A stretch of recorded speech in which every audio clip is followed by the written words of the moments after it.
Mastering collective nouns, enhancing your writing and conversations. Hello, language enthusiasts. Today, we're delving into an interesting corner of the English language, collective nouns. They're not only fun but also immensely useful in making your writing and conversations richer and more engaging. Whether you're a novice English learner or an intermediate speaker looking to refine your skills, this guide will help you master the use of collective nouns. Let's start with the basics. A collective noun is a word used to describe a group of individuals or things. Some common examples include a herd of cows, a team of players, or a bunch of grapes.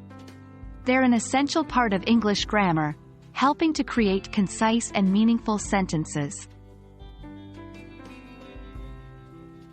While many collective nouns are standard and universally accepted, like a flock of birds or a school of fish, English also allows for creative and often humorous formations.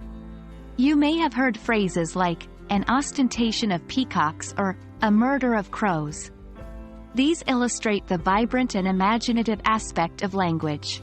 But remember, while forming your own collective nouns can be a delightful exercise, stick to standard phrases when clarity is paramount.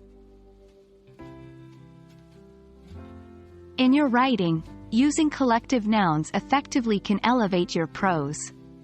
They add depth and precision, helping you convey complex ideas succinctly. For instance, instead of writing, "I saw a lot of fish in the sea," using the collective noun makes it, "I saw a school of fish in the sea."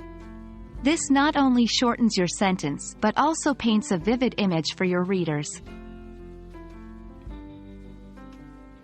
In spoken English, collective nouns can add flair to your conversations.